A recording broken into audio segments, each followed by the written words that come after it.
Ya baik, kita bahas dulu ya ujian tengah semester yang sudah dilalui para mahasiswa kemarin.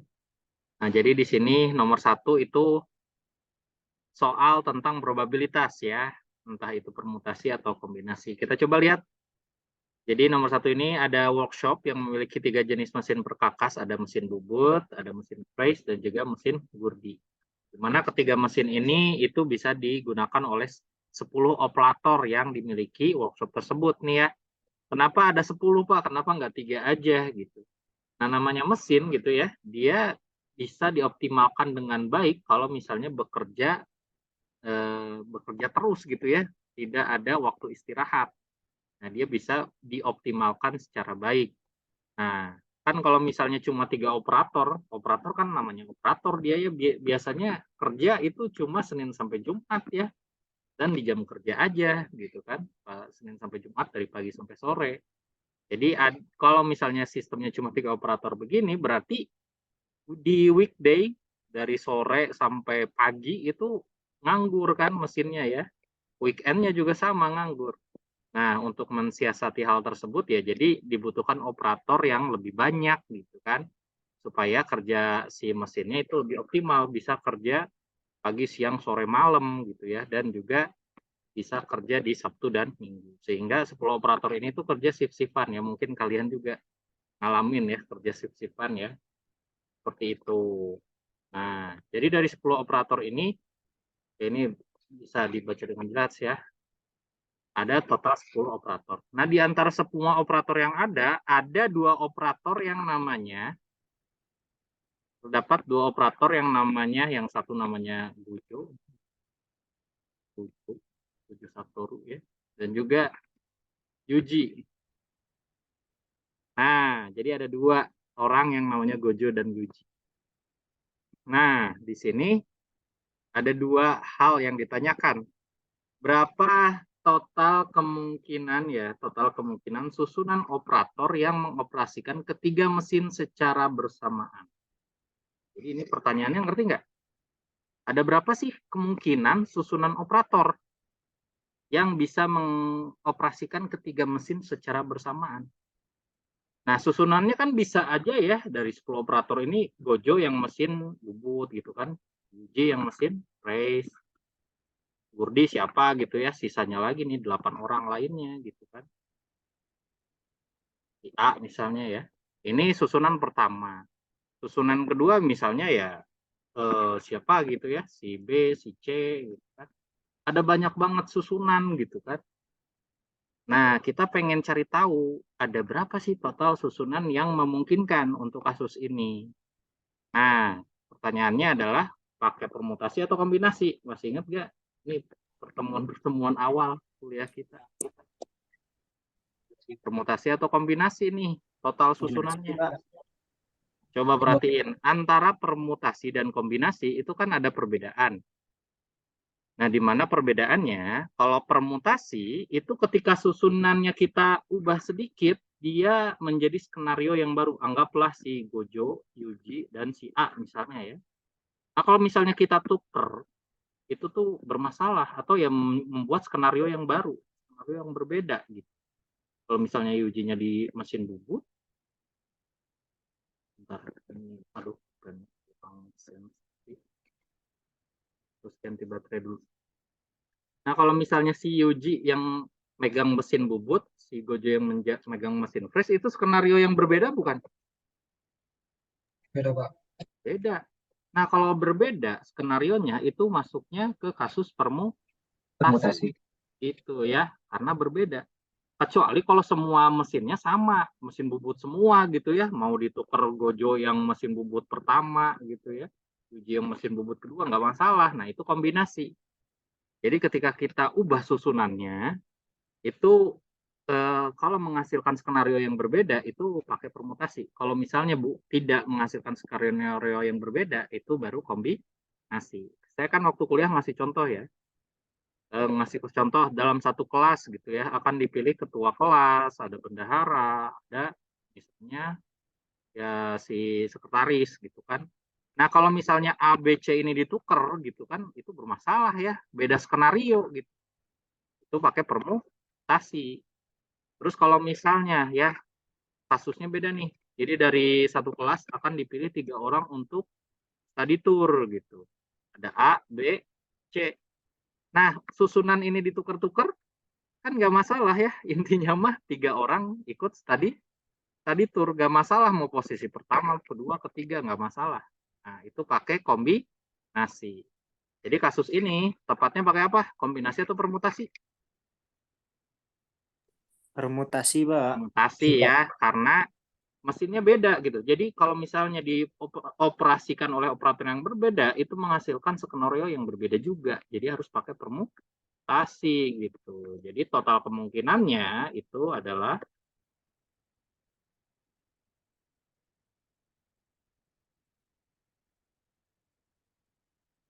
sama dengan di sini ada 10 ya, 10 orang yang ada, 10 operator permutasi, ruangan yang tersedianya ada 3.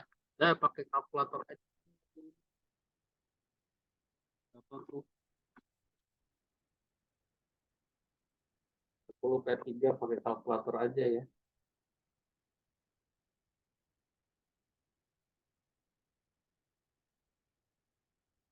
Ada ya di kalkulator permutasi, tinggal pakai aja, nggak usah manual ngitungnya.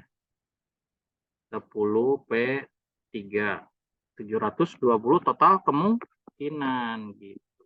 Totalnya ada 720 kemungkinan yang ada. Nah, itu ya A. Pertanyaan B. Nah, jika penyusunan operator dilakukan secara acak, tentukan probabilitas Gojo mengoperasikan mesin bubut. Nah, probabilitas di mana Gojo mengoperasikan mesin bubut nih. Jadi mesin bubut oleh si Gojo dan Yuji mengoperasikan mesin freeze. Nah, ini si mesin freeze dioperasikan oleh si Yuji. Gitu. Nah, ya yang lainnya ya bebas. Ini mah siapa aja. Apa nih probabilitasnya? Ingat lagi, secara definisi probabilitas itu adalah total kemungkinan dengan syarat tertentu dibagi dengan total kemungkinan keseluruhan. Nah, total kemungkinan keseluruhan kan udah tahu nih ya, kita nih 720 atau si 10P3. Nah, yang atas ini adalah total kemungkinan dengan syarat tertentu. Ya, syarat tertentunya ini nih yang kita pengen cari tahu ya. Total kemungkinan di mana syarat ini harus terpenuhi. Gitu. Si mesin bubut dioperasikan Gojo, mesin fresh itu dioperasikan Yuji. Jadi sisanya ada berapa ruang di sini? 1. 1 diperebutkan oleh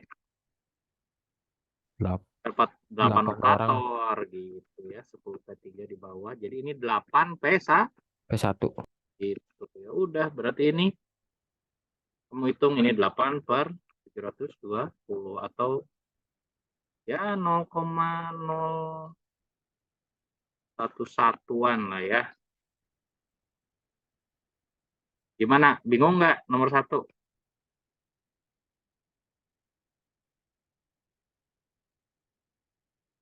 Ada yang mau ditanyain dulu nggak? Aman, aman? Aman, Pak. Aman, Pak. Oke, kita lanjut ya. Soal kedua. Nah, soal kedua ini tentang ini ya, two-way table dan juga diagram Venn. Nah, jadi ceritanya di sini suatu lembaga pengujian teknik. Jadi ada lembaga. Jadi lembaga ini tuh menguji beraneka ragam komponen dengan proses pengujian utama adalah proses pengujian tidak merusak. Jadi ada proses pengujian utamanya ya, yaitu proses pengujian tidak merusak. Ini merusaknya sekali aja ya. Tidak merusak atau NDT ya, non-destructive test. Nah, seperti tes radiografi, sinar X, dye penetran untuk menguji cacat pipa. Dan juga ada proses pengujian merusak atau destructive test. Ada uji tarik, uji tekan, uji impak. Udah pernah ya ini ya, uji destructive test? Udah pernah praktikum kan? Sudah, Pak. Ya. Jadi kan kalian lihat sendiri ya, spesimennya atau sampelnya benar-benar dites sampai rusak gitu. Ada juga tuh pengujian untuk tidak merusak. Jadi spesimennya tidak rusak. Nah, ini kalau kalian kerjanya di industri migas gitu ya, harus banget ngerti nih non-destructive test migas atau pembangkit listrik gitu. Nah, karena kenapa? Karena mayoritas NDT itu tuh menguji spesimen pipa nih, misalnya pipa seperti ini ya.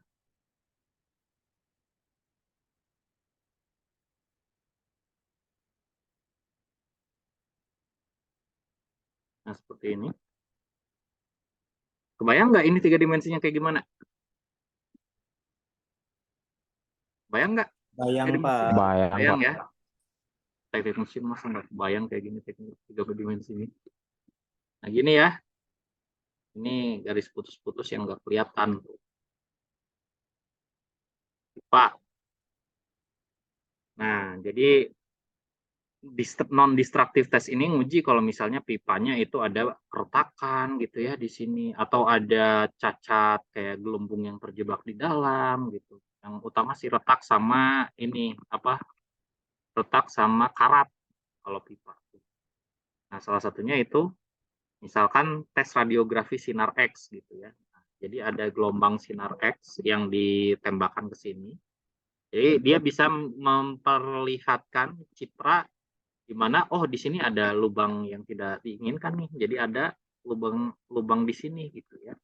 Ini berbahaya nih. Nah, itu adalah tes itu ya, tes radiografi sinar X melihat cacat-cacat yang secara kasat mata nggak kelihatan, tapi bisa ngelihat bagian dalamnya gitu ya. Kayak model rongsen, pernah kan di rongsen?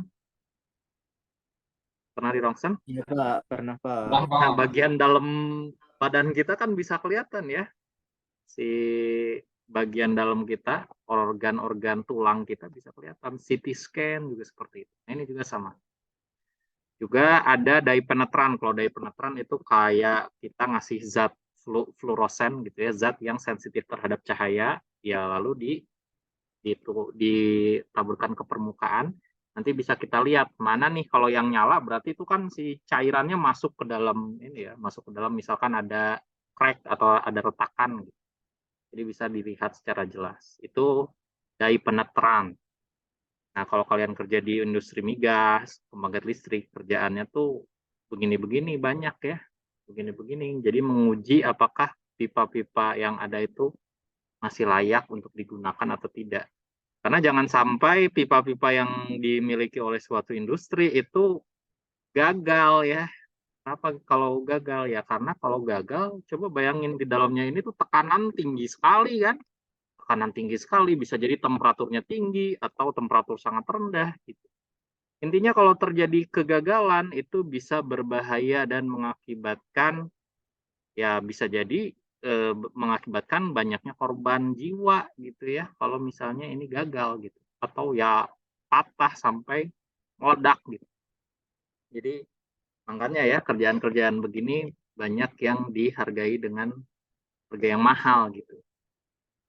Nah, kalau kalian udah cita-cita pengen nanti pengen ke industri migas gitu ya, hal yang kayak gini tuh harus udah dicari tahu lah ya. Karena ini kayaknya nggak ada kuliahnya deh di teknik mesin. Kalau di Unjani kayaknya nggak ada, kayaknya ya kalau nggak salah.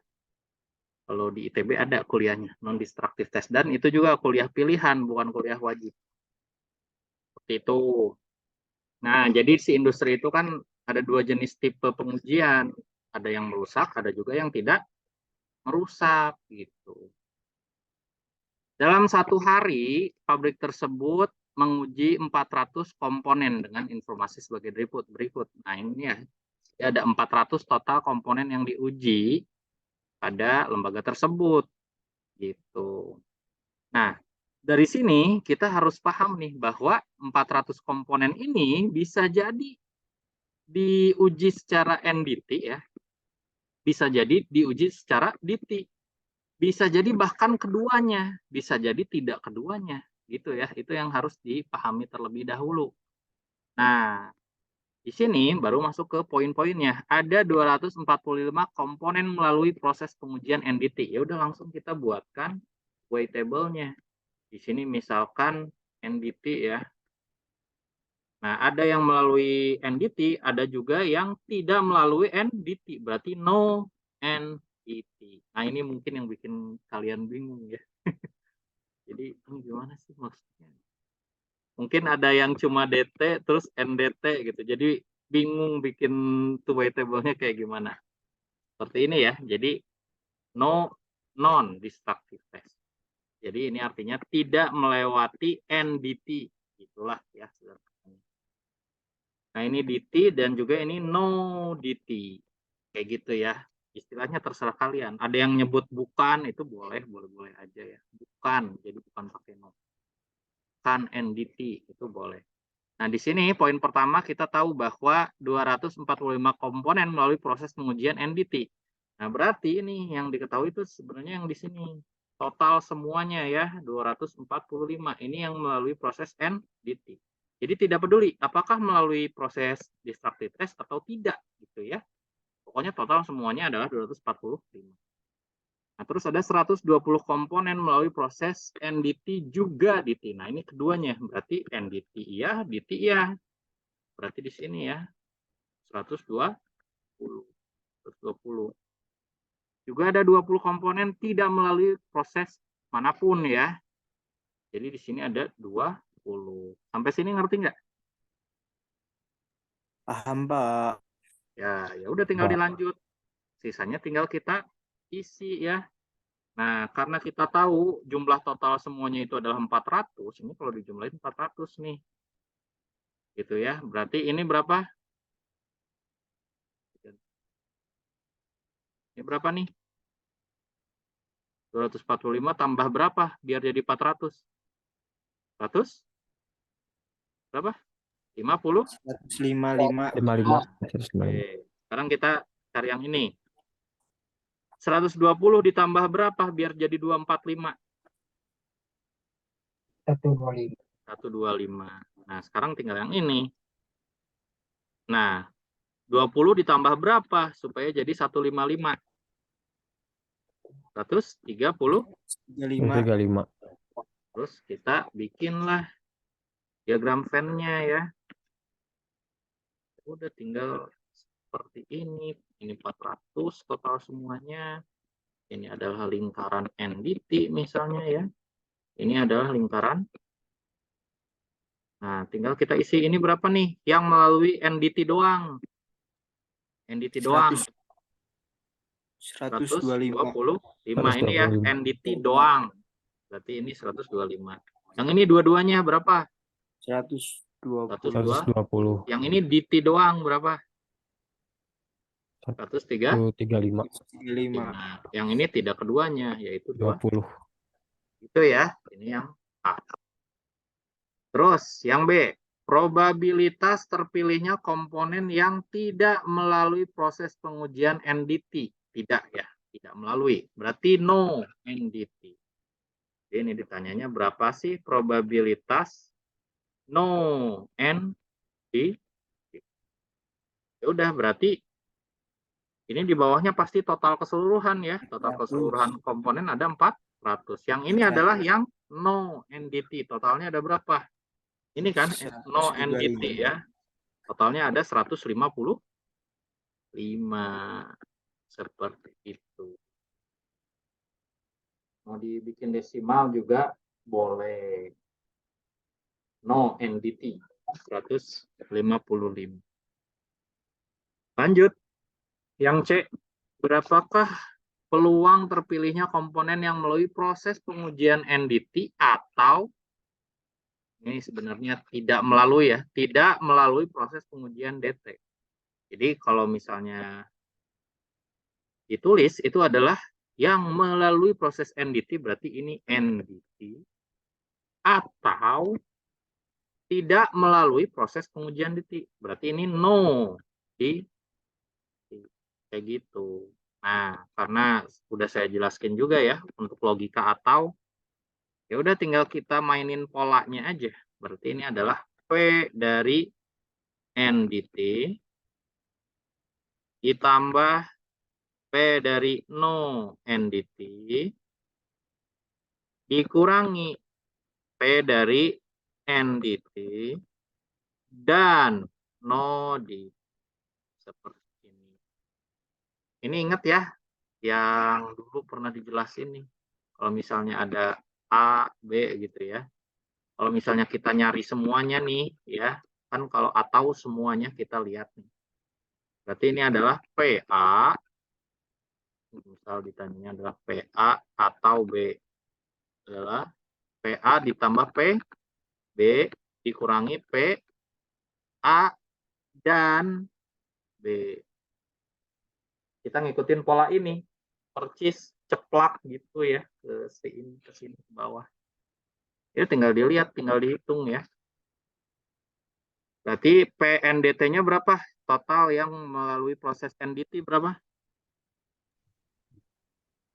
Ini ya, 24. 245. 24. Terus P no NDT. Ini bukan no NDT, ini no DT. Nah, P no DT berapa? Ini harus dijumlahin ya di sini. Berapa nih ini? No DT 145. Berarti 145 per 4 dikurangi P NDT dan no DT. Berarti ini NDT dan no DT. Ada berapa tuh? 125 ya. Jadi ini 125 per 400. Jadi berapa nih total? Ini aja nih, ini dikurang ini kan 20 ya. Jadi ya 245 tambah 20. Berarti 265 per 4. Tuh. Itu. Bingung nggak? Bingung? Aman, Pak. Aman. Ini kalian kalau misalnya mau nyatet, lihat aja di contekan yang ada di yang saya kasih ya. Yang saya kasih di WhatsApp, bukan contekan sih, kunci jawaban yang saya kasih di WhatsApp. Jadi kalau mau nyatet ke situ aja ya. Kita lanjut aja biar mempersingkat waktu. Kalau nggak ada yang ditanyain, kita lanjut ke nomor 3 nih.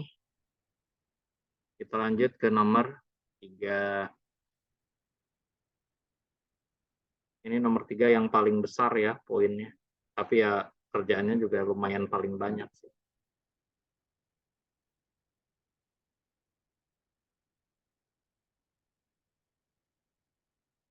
Oke. Suatu pabrik kayu memproduksi batang kayu dengan spesifikasi panjang yang ditentukan sebagai berikut. Nah, ini ya. Jadi spesifikasi panjangnya itu 500 plus minus 1 cm. Jadi ada batang kayu, ya panjangnya ini 500 cm itu berarti 5 meter ya. Nah, tapi nggak boleh lebih dari berapa dong ini? Nggak boleh lebih dari 501 cm. 501. Nggak boleh kurang dari 499. 499. Tuh ya. Industri tersebut memproduksi 1000 batang kayu setiap harinya dan diasumsikan variasi panjang batang kayu yang dihasilkan mengikuti kurva distribusi normal. Nah, berarti ya kalian gambarin nih kurva distribusi normal seperti ini. Nah, ya. Nah, jadi seperti ini ya distribusinya. Jadi pasti kan yang kita pengen kan ya rata-ratanya 500 ya. Ini yang 500. paling banyak dihasilkan gitu. Bervariasi dikit ke kanan ke kiri bisa, yang penting tidak melebihi batas toleransi gitu kan. Itu yang cita-citanya yang diinginkan. Nah, jika panjang rata-rata batang kayu 500 cm ya ini rata-rata ya, mu. Dan standar deviasi 0,85 cm, tentukan A. Jumlah batang kayu yang memiliki panjang lebih besar dari 498 cm. Nah, 498 cm. Kalau dari 500 ada di sebelah kiri atau di sebelah kanan? Ini aneh. Banyak mahasiswa yang jawabnya salah. Ada di sebelah kirinya 500 atau sebelah kanannya 500 nih, angka 498. Sebelah kiri atau sebelah kanan? Sebelah kiri. Yang kiri. Kiri ya, kan lebih kecil.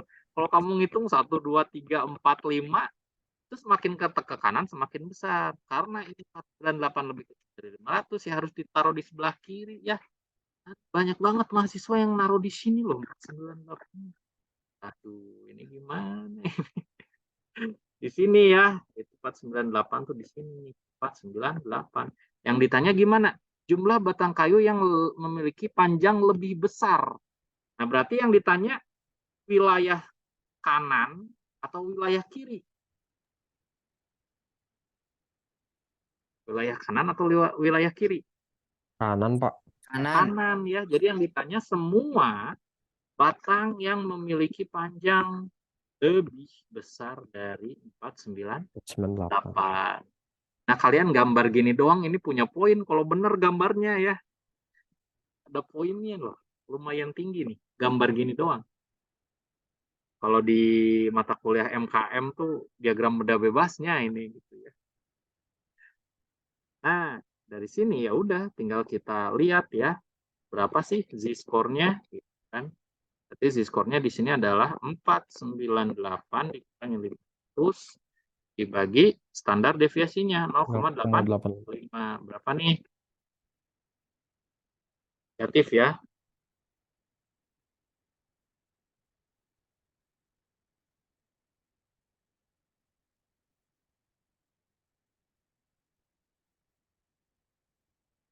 2,35. Berarti ini negatif 2,35 cm.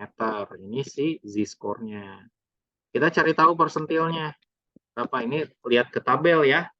Lihat ke tabel yang sudah disediakan. Cari tuh kalau z-score-nya minus 2,35 berapa persentilnya. Ini saya biar cepat.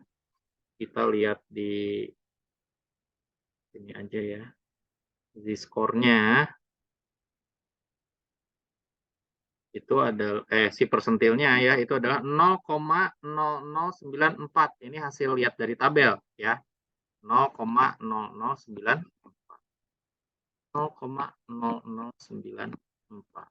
Nah, persentil itu adalah nilai atau total probabilitas yang ada di bawah nilai X. Ya, nilai X-nya kan ini ya, 498. Berarti persentil itu ini nih, itu ya. Di bawah. Jadi definisi persentil itu selalu di bawah nilai X. Nah, ini kan bukan yang ditanya. Yang ditanya tuh sebelah sininya ya, anggaplah A gitu. Nah, berarti A itu adalah keseluruhan dikurangi dengan persentil gitu. Paham nggak? Paham nggak? Kan Paham, ini yang Pak. ditanya A ya. Yang ditanya A nih.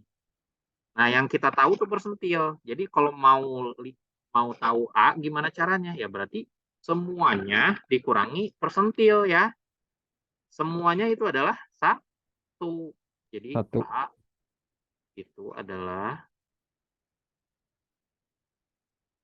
A itu sama dengan 1 min 1 persentil. min persentil. Jadi berapa nih? Si A. Ya udah langsung aja lah ya. Berarti total batang yang memiliki panjang lebih besar dari 498 cm itu adalah ya udah A dikali dengan 1000. Ada 1000 komponen kan? Berapa 1000 ya? Satu hari memproduksi berapa ya? 1000 nih ya. 1000 batang kayu. Ya udah berarti tinggal dikali 1000. Hasilnya itu adalah 991, sekitar 990 komponen atau kayu ya. 991 kayu, batang kayu yang dihasilkan. Seperti itu ya. Ini untuk yang total A. Gimana? Bingung nggak? Aman, Pak. Paham, Pak. Oke. Kita lanjut ke yang B ya. Berapakah jumlah batang kayu yang memiliki panjang lebih dari 498,5 cm dan kurang dari 501,5 cm? Nah, jadi kalau ini yang ditanya adalah, kita gambarin dulu seperti biasa ya. Ini 500-nya.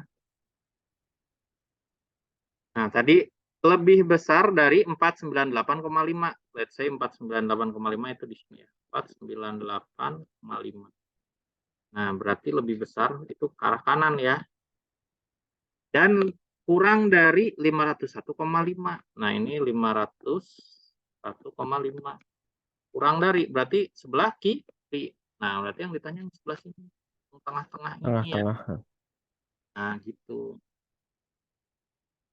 Nah, ya udah, berarti kan di sini ada dua nilai Z ya. Ini adalah Z1, ini Z2. Carilah berapa Z1, berapa Z2. Z1-nya itu ya berarti 498,5 min 500 dibagi 0,8. Nah, kalau Z2-nya berarti 501,5 min 500 dibagi 0,8. Nah, ini simetris nggak kalian perhatiin? Simetris nggak? Kanan sama kiri selisihnya sama nggak? Sama, Pak. Sama ya, Sama. 1,5 ya, sama-sama Iya, Pak. 1,5. Nah, pasti Z-nya sama, pasti Z-nya sama. Cuma yang satu negatif, yang satu positif. Gitu. Jadi kalian cari cukup satu aja sebenarnya. Kalau gini ya, kalau kejadiannya simetris begini. Nah, setelah dihitung, saya lihat ke sini aja ya. Itu hasil Z-nya, bukan dihitung ini, oh ya, hasil perhitungan itu adalah minus 1,76. Ini setelah dihitung. Minus 1,76. Kalau yang bawah, ini pasti positif. 1,7. Nah, dari sini kita lihat berapa nilai persentilnya ya masing-masing. Berarti di sini ada nilai persentil 1, ada nilai persentil 2 gitu ya. Ini lihat ke tabel ya, tabelnya beda yang dilihat. Ini tabel untuk Z positif negatif, yang ini tabel untuk Z positif. Nah, setelah kalian melihat tabel, misal langsung aja ya diketahui. Persentil 1 itu 0,039, persentil 1 0,039, persentil 2 0, berapa tadi? 64 ya. 0,64. 96. 0,9. Nah, ini adalah nilai Z1 dan nilai Z2. Nah, karena yang kita cari ini ya, yang tengah ini. Nah, gimana caranya? Itu saya juga udah ajarin ya di perkuliahan terakhir sebelum UTS. Jadi gimana cari yang tengah-tengah ini? Nah, itu adalah dengan cara yang tengahnya ini ya. Tengahnya ini adalah dengan cara sekedar mengurangi persentil 2 dengan persentil A. Kok bisa begini? Persentil 1. Kalian perhatikan ya, misalkan si persentil 1 tuh ini nih ya, kan persentil 1 adalah nih di sini nih yang warna hijau ya. Ini si persentil 1 nih. Yang warna hijau. Nah, persentil 2 misal let's say yang warna kuning gitu. Nah, ini persentil 2 semuanya ya. Sampai belakang juga gitu. Sampai belakang sini. Oh, ini nggak nyampur warnanya. Ya begitu ya. Nah, ini si persentil 2. Kalau misalnya kita mau cari tengah-tengahnya ya udah berarti yang kuning dikurangi yang hijau gitu kan. Udah gitu aja. Tinggal yang kuning dikurangi yang hijau. Jadi kita dapat yang tengah-tengahnya. Yang kuning itu si persentil 2 ya, yang itu si persentil 1. Nah, ya udah. Berarti untuk mencari tahu berapa total batang yang memiliki Panjang dari 498,5 sampai 501,5 itu adalah persentil 2 dikurangi persentil 1 dikali 1000. 1000. Nah, ini berapa nih? Setelah dihitung, dapatlah si jumlah kayunya 921 gitu ya. 920. Gimana? Sampai sini bingung? Jelas? Aman Pak. Jelas. Nah, ya, jelas ya. Tinggal yang C terakhir. Biasanya saya kalau ngajar kuliah statistika selalu ada yang nilainya 100, tapi saya baru sekarang nih nggak ada satupun mahasiswa yang nilainya 100. Agak sedih juga sebenarnya. Ini saya yang ngajarnya kurang atau gimana? Soalnya yang terlalu sulit atau gimana nih? Nah, yang C kita bentar ya, kita baca soalnya, kita gambarin dulu aja. Nah, ini nggak nyentuh ya, ini nggak nyentuh sumbu X 5. Yang C, berapa jumlah batang kayu yang tidak lolos spesifikasi komponen yang diizinkan? Berarti kita masuk ke spesifikasi ini ya. Maksimalnya 501, minimalnya 499. Mirip-mirip kayak tadi. Ini adalah 499, minimalnya, maksimalnya 501. Berarti yang ditanya yang mana nih kalau tidak lolos spesifikasi? Yang ditanya tuh sayap kiri dan sayap Pinggir. Sayap kanan kiri, ya. sayap kanan. Nah, ini semua karena tidak lolos spesifikasi, entah itu kegedean atau kekecilan gitu. Nah, ini gimana nih nyarinya sayap kiri sama sayap kanan? Ya, tinggal tadi ya, dengan konsep anggaplah totalnya itu semuanya 1. Berarti 1 dikurangi tengah. Tengahnya kita udah tahu, ini adalah persentil 2 dikurangi persentil 1. Berarti untuk sayap kiri dan sayap kanan itu adalah 1 dikurangi persentil 2 min persentil 1. Atau ini jadinya 1 min persentil 2. Nah, ini kali ke sini ya. Ini juga dikaliin ke sini. Jadi ini plus persentil 1. Gitu ya. Jadinya seperti ini. Ya udah sama langkahnya ya. Cari Z-nya berapa. Cari persentilnya berapa. Z1 itu berarti yang di sini ya. Ini Z1, ini Z2.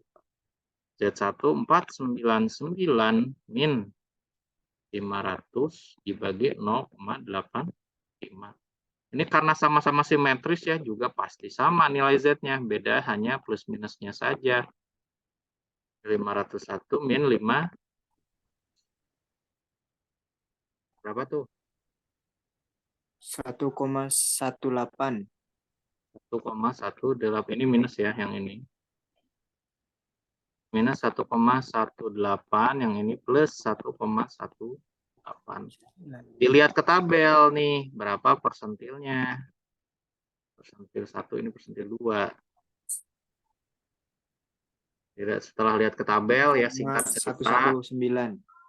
Yang mana? Yang persentil 1. Apa? 0,119. 119. Kalau ini? 0,881. 881. Oke. Nah, dari sini ya udah tinggal kita masukin ke perumusan ya. Jadi total kayu yang reject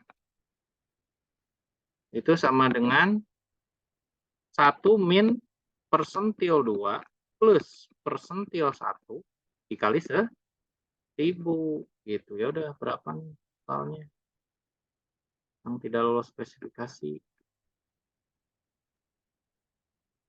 238, Pak. 238 ya. Sekitar 238. Banyak ya, ini yang kebuang, bukan kebuang ya, tidak lolos spesifikasi geometrinya. 238 batang. Kayak gitu ya. Oke, ini clear semua? Aman, Pak. Ya, yang menurut kalian nggak expect banget yang nomor berapa emang? Nomor 2, nomor 1. Yang nomor 2 ke Gocek, Pak, sama nomor 1. Nomor 1, nomor 2, Pak. Satu, nomor 2. Nomor 3 aman ya. Saya lihat sih rata-rata nomor 3 banyak yang benar sih. Ya, tapi nggak semua ya. Nggak semua mahasiswa benar. Tapi adalah yang benar beberapa. Tapi udah Gocek, ngerti ya Pak. sekarang ya. Ya, Pak. Aman, Pak. Oke. Sekarang kita lanjut nih materinya. Nah, ini adalah materi, namanya materi tentang Poisson random variable ya. Nah, ini sebenarnya materi, harusnya ya materinya sebelum UTS, tapi ya karena nggak sempet, jadi sekarang aja. Dan materi ini nggak masuk ke pembahasan UAS nanti ya. Jadi nanti UAS nggak ada nih Poisson random variable. Jadi sebagai pengetahuan aja buat kalian. Untuk Poisson random variable ya. Kita masuk.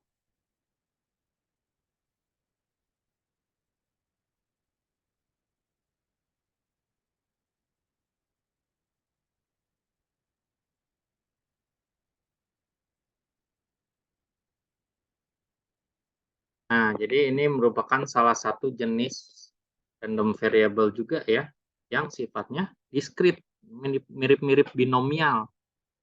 Mungkin di refresh lagi ya pengetahuannya. Ini kayaknya 2 minggu nggak kuliah pada lupa semua. Padahal baru 2 minggu. Poisson random variable. Jadi saya kan jelasin tuh random variable ada macam-macam. Ada yang teoretik, ada yang eksperimental. Nah, yang teoretik dibagi lagi, ada yang diskrit, ada yang continue. Nah, yang diskrit itu salah satunya adalah Poisson random variable. Ada juga yang binomial. Nah, itu yang saya ajarkan ya. Nah, ini yang Poisson nih. Jadi ini adalah discrete random variable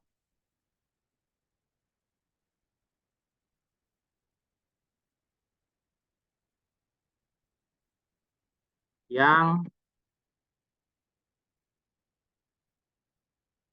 membahas tentang suatu ini ya probabilitas terkait dengan kejadian-kejadian yang berhubungan dengan durasi waktu. Jadi ini mendeskripsikan kejadian-kejadian, probabilitas dari kejadian-kejadian, probability of time dependent. Nah, ini saya time dependent events. Jadi ini adalah suatu random variable yang mendeskripsikan probabilitas dari kejadian yang berhubungan dengan waktu.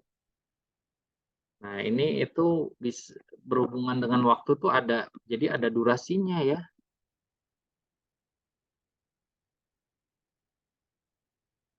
Duration. Jadi ada durasi waktunya gitu.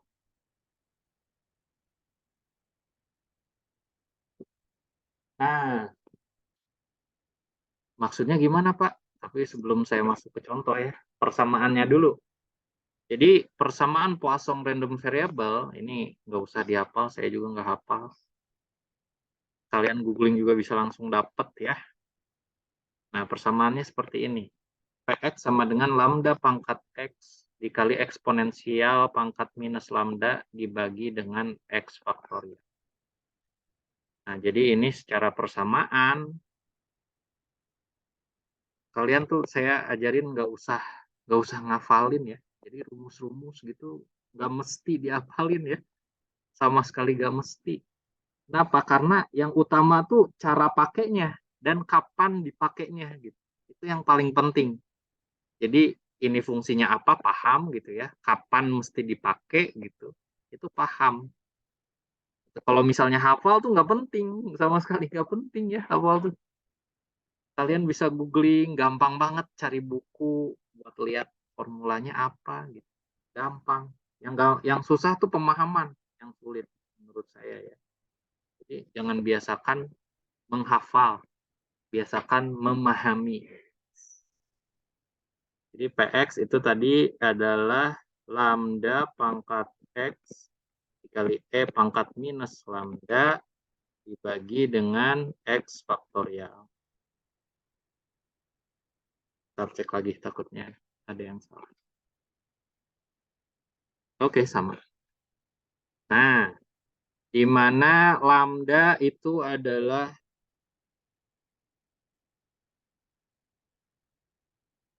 mean value of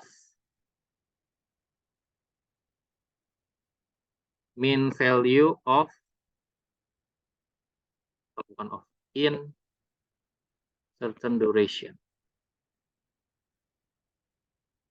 A certain duration. Nah, mean value. Catat aja dulu ya. Kita masuk ke contoh untuk memahaminya. Maksudnya gimana sih ini?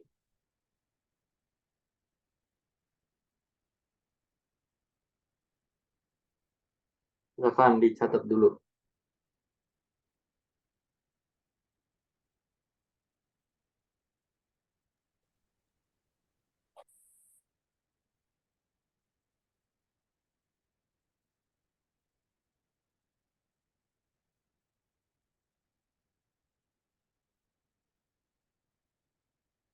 Udah belum dicatatnya? Sudah, Pak. Sudah, Pak. Oke. Nah, contohnya begini. Misal ya, misal nih, siapa ya? Siapa Anwar ya? Misal anggaplah Anwar nih. Anwar itu pengen mengukur seberapa padat jalan, anggaplah jalan apa sih? Jalan itu jalan apa? Ya, anggaplah jalan ini ya, jalan layang di Kircon, misal. Jalan layang di Kircon tuh Anwar pengen pengen tahu nih kepadatannya tuh seperti apa sih. Jadi Anwar mengukur jumlah kendaraan yang melewati jembatan tersebut setiap menit ya, setiap menit nih. Kata-kata menit ini penting.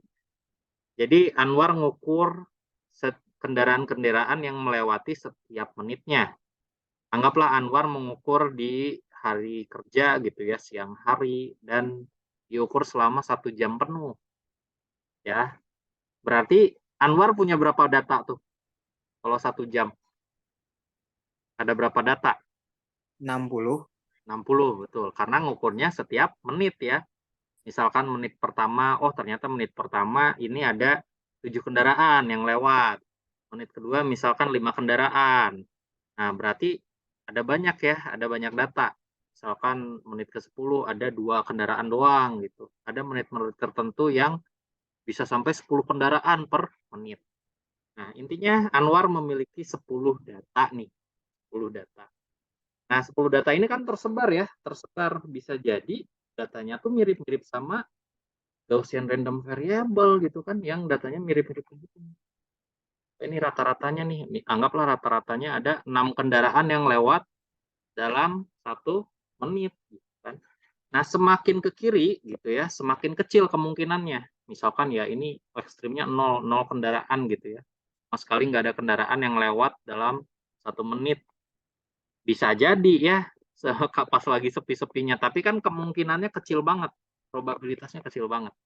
Yang probabilitas paling tinggi itu pasti di rata-rata. Nah, makanya ini mirip-mirip sebenarnya ya dengan normal random variable, tapi bentuknya agak sedikit berbeda. Bedanya sedikit banget. Nah, seperti ini nih. Nah, karena ini adalah time dependent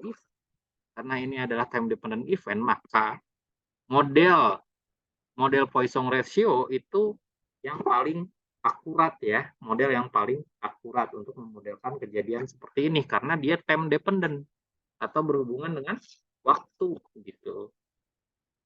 Nah, setelah Anwar melaksanakan proses pengukuran selama 1 jam penuh, dirata-ratakan lah ya si jumlah kendaraannya. Jadi ada 60 data dirata-ratain. 60 data dirata-ratain. Misalnya ya, example Anwar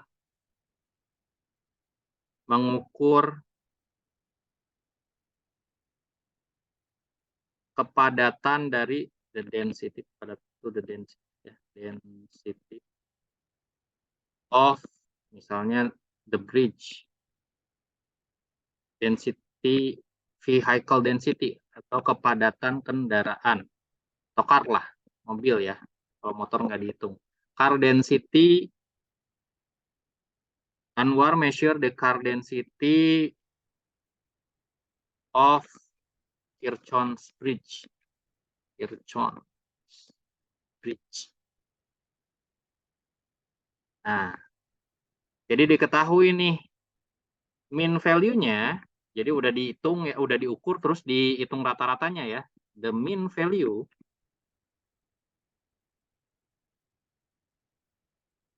is ya let's say 6 kendaraan nih, 6 car crossing, ada 6 kendaraan yang melewati si Kirchhoff's bridge.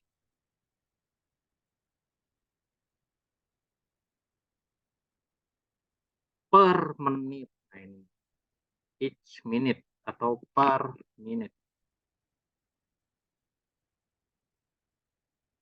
Jadi setiap 6 menit itu rata-ratanya, setiap menit rata-ratanya ada 6 kendaraan yang melewati jembatan Kirchhoff.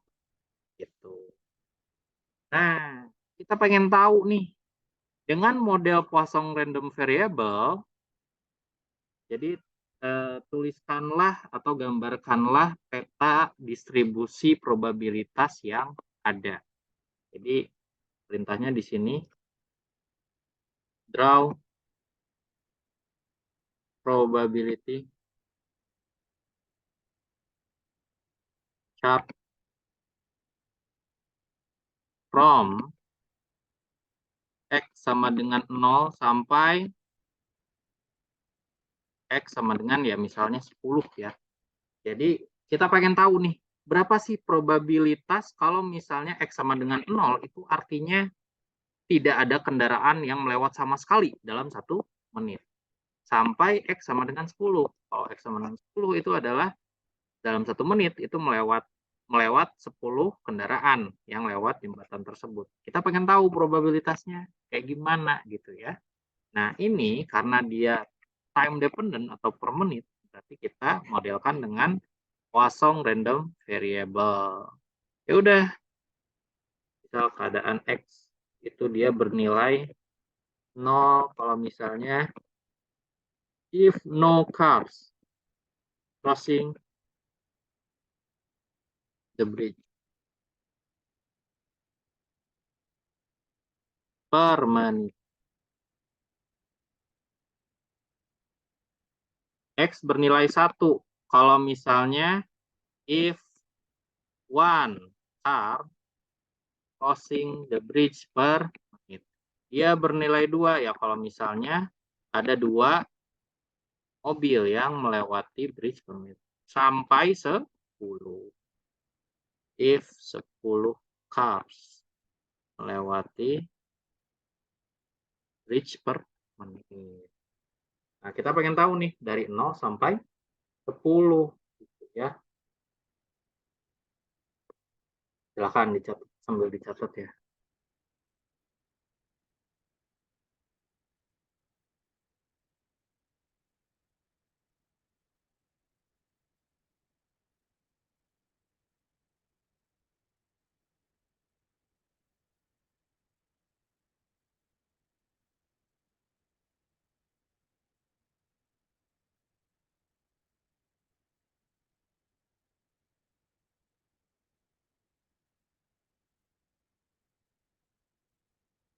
Nah, udah belum dicatatnya?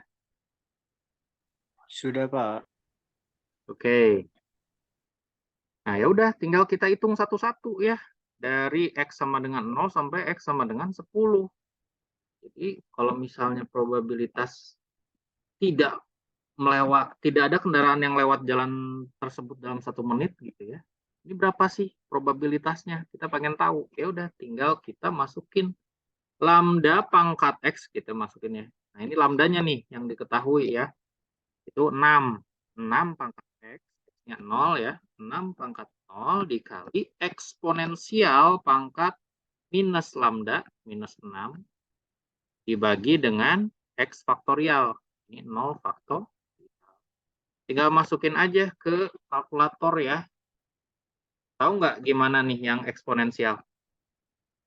Caranya di kalkulator. Tahu nggak? Jadi caranya itu adalah, coba lihat kalkulatornya, ada tombol ln, ini logaritma natural. Udah nemu belum tombol ln? Di sebelah kanan kalau saya ini. Sebelah kanan Iya, Pak, agak ada, atas Pak. sedikit. Di Nah, bawah atasnya itu ada E pangkat X. Oh, di shift Ya. dulu ya, Pak. Ya, jadi shift, pencet tombol ln ini. Itu adalah eksponensial ya. Eksponensial. Ya udah tinggal masukin. Jadi 6 pangkat 0 dikali eksponensial dari minus 6. Nah, faktorial juga ada tuh di kalkulator. Simbolnya kayak gini, X tanda seru. Coba cari. Ada, Pak. Ada Ini, ya, Pak, ada, Pak. Ya, ada, tanda Pak. seru. Nah, tinggal diaktifin aja. Berarti tinggal dimasukin 0 faktorial. Nah, jadi ini jawabannya berapa? 0,002 2,0 ya, kecil banget. Itu kalau persentase tinggal dikali 100 ya. Jadi kalau persentase ini cuma 0,2% coba. Jadi hampir tidak mungkin gitu ya. Jembatan Kirchhoff di jam siang gitu, sama sekali nggak ada kendaraan yang lewat dalam 1 menit. Hampir nggak mungkin gitu kan, bisa kita lihat nih di sini. Gitu. Ya udah, tinggal lanjutin dari P0 sampai P10 gitu ya. Kalau P1 berarti 6 pangkat 1 dikali E pangkat minus 6 dibagi 1 faktorial. Ini berapa nih? Kalau P2 berarti sama dengan 6 pangkat 2 dikali E pangkat minus 6 per 2 faktorial. Ini berapa? P3 itu 6 pangkat 2 dikali pangkat 3 ya, dikali E pangkat minus 6 per 3 faktorial. Ini berapa? P4 sama dengan 6 pangkat 4 dikali E pangkat minus 6 per 4 faktorial. P5 6 pangkat 5 dikali E pangkat minus 6 per 5 faktorial.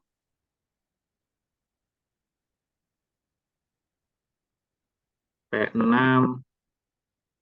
sama dengan 6 pangkat 6 dikali E pangkat minus 6 per 6 faktorial. Coba hitung nih. Ini P1 berapa? Tinggal diubah X-nya ya. Jadi di kalkulator kalian tinggal diubah X-nya. 0,015 0,015. Oke. 0,015. Ini lumayan ya, naik ya kalau persentasi. Kalau dikali 100 berarti 1,5% gitu. Naik. Ini kayaknya puncaknya tuh di 6 ya. Asumsi kita puncaknya di 6 karena rata-ratanya 6. Kita coba aja lihat. Ini luar biasa ya, si Poisson ini bisa memodelkan. Kalau misalnya X-nya 2 berapa? 0,045. 0,045. Kalau P-nya 3, P3 0,089.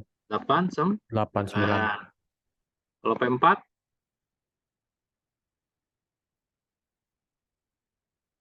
0,13.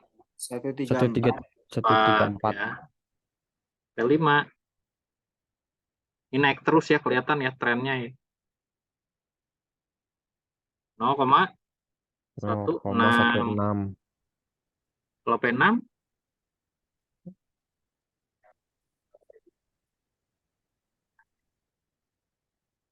Oh, sama ya, 0,1. Sama 101. 1. Nah, P7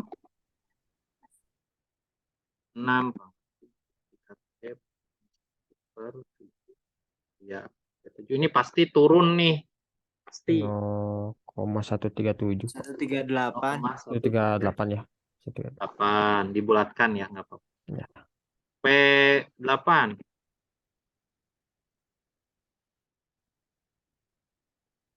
oh ini 7 sih, ini 6 ya, tetap nih pangkat lambda pangkatnya. Ini 8 faktorial. 0,103. 0,103. Nah ini turun ya, mau setelah puncak ini turun tuh, kelihatan ya, wajar kan? Karena ya rata-ratanya 6, kalau semakin ke kanan semakin kecil lagi probabilitasnya, wajar. P9 0,069. 0,069.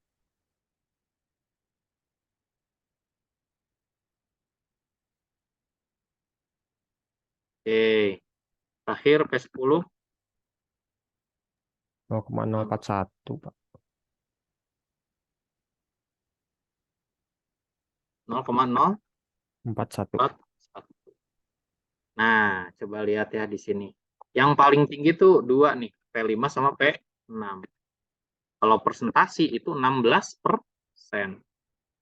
Ya, kalau persentase itu 16%. Ini probabilitas yang paling tinggi dibandingkan dengan yang lain ya. Dibandingkan dengan yang lain. Jadi mirip-mirip kalau kita plotting gitu ya di grafik, itu mirip-mirip sama Gaussian distribution, mirip-mirip ya. Normal Gaussian distribution. Jadi yang paling tinggi probabilitasnya itu adalah yang ada di tengah atau yang ada di rata-ratanya. Kayak gitu. Nah, dari sini ada istilah penting yang belum pernah saya jelaskan ke kalian, yang namanya istilah signifikan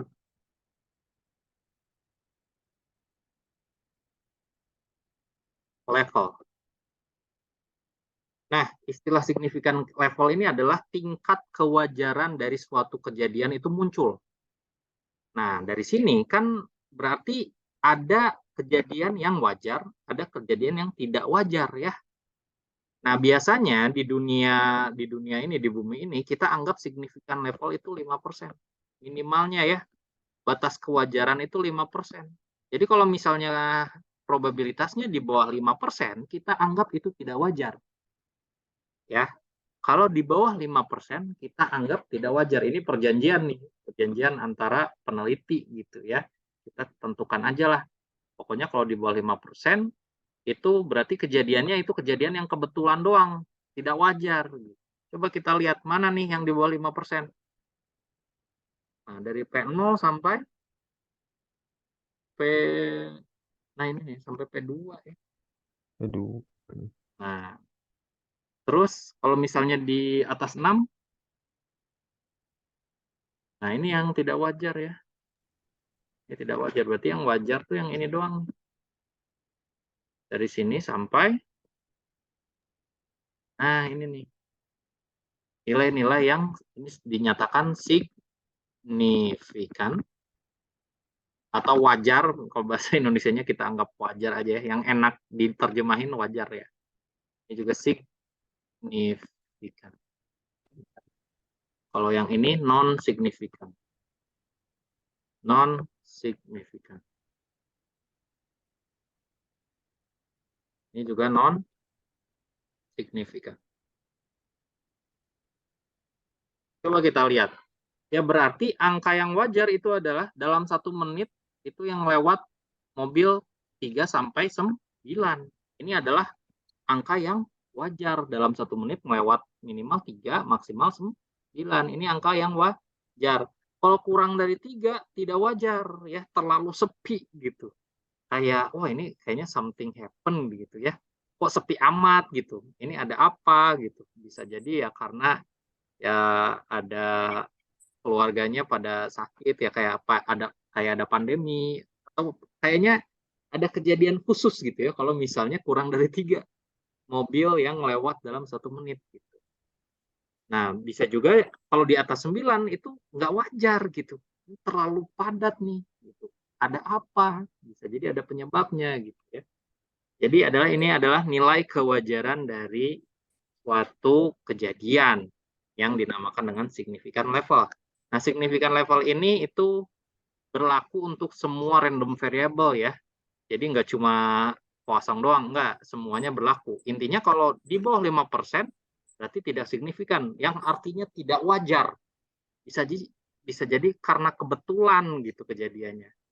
Ya, itu adalah istilah signifikan. Paham nggak maknanya? Paham, Pak. Paham, Pak. Nah, ini istilah signifikan level ini akan kita pakai terus-menerus ya ke depannya untuk mata kuliah yang tentang ini, hypothesis testing. Ini signifikan level. Oke. Jadi kalau misalnya kejadian yang memiliki probabilitas di bawah 5% itu tidak signifikan atau tidak wajar terjadi. Kalau misalnya kejadiannya itu kemungkinannya atau probabilitasnya di atas 5%, berarti itu signifikan atau wajar terjadi. Gitu ya. Nah, kalau misalnya kita coba petakan grafiknya ya. Kita gambarin biar lebih jelas. Ini PX. Ini X ya. Kita petakan dari 0 sampai 10. 0, 1, 2, terlalu sempit. 0 di sini. 0, 1, 2, 3, 4, 5, 6, 7, 8, 9, 10. Nah, kita lihat tadi yang maksimal itu P6 sama P5 ya, 0,16. Berarti set di sini yang paling atasnya anggaplah 0,2 biar lebih proporsional ya gambarnya. 0,1, di sini 0,15, ini 0,05. Nah, kita lihat tuh kalau misalnya P0 itu kecil banget ya, 0,002 nih. 0,002 itu kecil banget. Ya, seperti ini. C ya. Kalau P1 0,015. Nah, ini udah lumayan agak kelihatan ya. P2 itu 0,045. Nah, ini mendekati 0,05, mendekati. Ini sih P2. Terus P3 0,089. Nah, ini mendekati 0,1. Sekitar di sini. P4 tadi 0,134. Nah, ini sekitar ya, let's say di sini ya.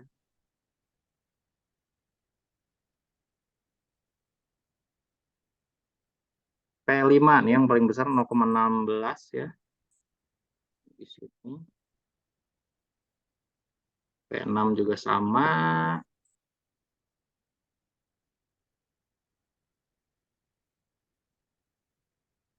Ini anggap bagus aja ya gambarnya, anggap lurus. Susah kalau garis lurus. Terus P7 tadi 0,138. Ini lebih gede sedikit ya daripada P4. Nih sedikit lebih tinggi dari P4. Nah, ini menandakan bahwa Poisson distribution itu tidak simetris. Jadi agak sedikit beda dengan Gaussian. Kalau Gaussian simetris, kalau ini enggak simetris. Beda dikit. Kanan sama kirinya beda dikit. P8 0, nah ini lihat ya. Ini 0,103. Tapi kalau P3 itu 0,089. Jadi berbeda. Tidak simetris. Nah, ini lebih dari 0,1. Tidak simetris. Jadi yang sebelah kanan tuh lebih gendut sedikit gitu ya kalau digambarin. Nah, ini kayak gini, ini lebih gendut gitu. Jadi agak kurang simetris. P9 0,069. Nah, sekitar di sini.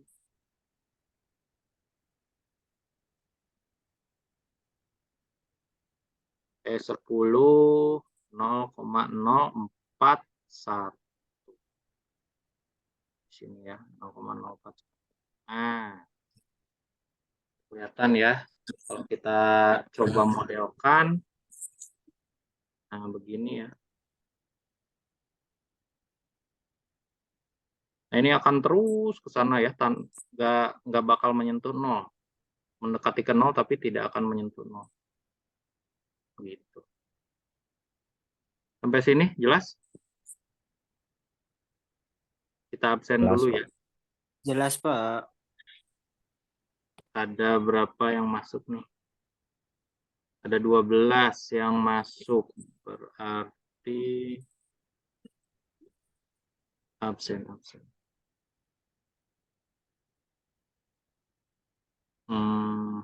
Fajar ada? Fajar? Ada, Pak? Ada ya. Muhammad Rizky ada nggak? Muhammad Rizky. Halo, Muhammad Rizky ada? Rizky. Nggak hadir ya, Muhammad Rizky ya?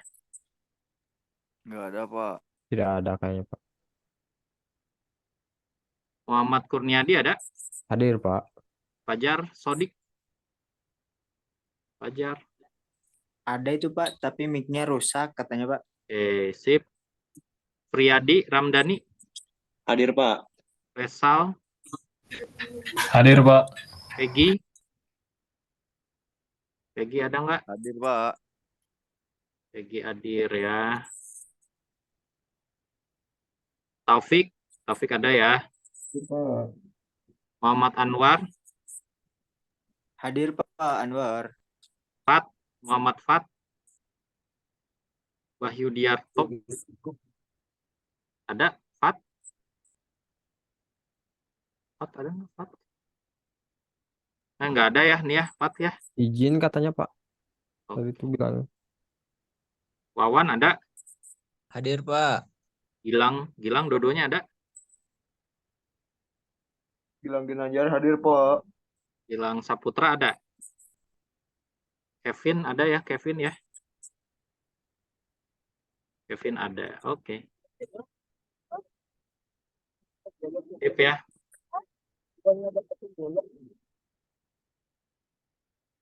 Oke.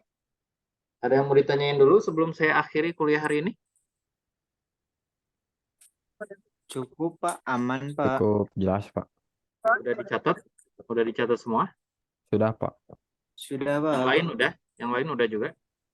Jangan, Pak. Oke, kalau udah nggak ada yang dicanain lagi, saya akhiri kuliah hari ini. Terima kasih atas perhatiannya. Assalamualaikum warahmatullahi wabarakatuh. Waalaikumsalam warahmatullahi wabarakatuh. Terima kasih, Pak. Terima kasih, Pak. Sama.